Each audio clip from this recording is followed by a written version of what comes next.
Hey, what's up guys, and welcome back to the channel where we talk about improving your lifestyle and making money installing Christmas lights full time as a side gig or even as an addition to your existing business. And on today's video, we're going to be talking about estimating. More specifically, what you absolutely want to make sure that you look at when you arrive to a customer site.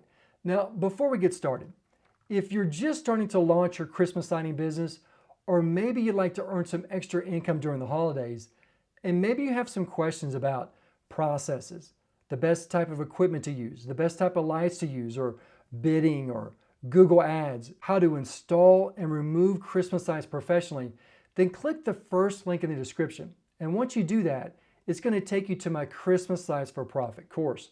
And just so you'll know, that training has over 50 videos where I walk you through step by step on how to sell, install, and remove Christmas lights for money. So with that said, let's jump into the training. In this video, I'm going to show you what are some things that you need to look at before you arrive to a customer's property, right? As you pull up, whether it's a residential home, whether it's a commercial property or a homeowner association, it's a community of homes, whatever that is, you want to be looking at those things that you are sure that you can install Christmas lights on, that's something that would look nice, and those things that you want to avoid, because I'll be honest with you, there are things that when we're looking at a property, there are things that I don't want to put lights on. Maybe it's a really, really tall peak, the pitch of the roof is too steep, and there's no way we can get a 32-foot ladder in there or a 45-foot ladder, and we would need a lift, and we just can't get that lift in that area because it's all grass. So I want to stay away or avoid those potential areas. Or it could be a metal roof that you know that you cannot put lights on that ridge because it's too steep and it would be slippery and dangerous for you or your installation team to install lights on. And remember, when you're speaking with the customer, they're looking to you for advice because you're the Christmas lighting company. So they may have this vision in their head of what they want to have done, but in the end, maybe that's not the best thing for that property, or it's too difficult to install, okay? Or it could be too expensive for them to start out with. And so your job is to affirm to them what looks great and will help them for this year going forward, and it's really not gonna be too much over their budget.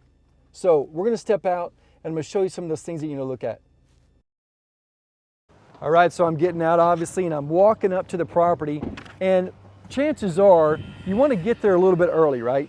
Now, who knows? Your customer may be looking right out the window to see when you're going to show up, but what you want to look at are some very important things. So as I'm looking at the home right now, I see that there's a tree that we could wrap the trunk and canopy wrap it. Now, it's not really that mature yet, but we can do some lighting there. I also see right away lights that we can put around the flower bed, okay? Now, obviously, most of your customers, they're going to want to have lights on the gutter and the gable line. But what I'm looking at here is this home, is it close to other homes, or is it on the corner? Or do I need to put lights on the side, the left side, the right side? Those are the things that you want to look at, and you'll probably have a lot of that figured out as you're talking to the customer on the phone or in the email before you actually arrive to their property. Okay. Thank you so much for watching this video. I hope it helped. And if you like the video, please subscribe, like, and give it a thumbs up, as it really helps the channel. And if you're looking to start a small business or add Christmas lighting to your existing business, or maybe you just need some additional training, feel free to reach out to me in the link below. I'll see you then.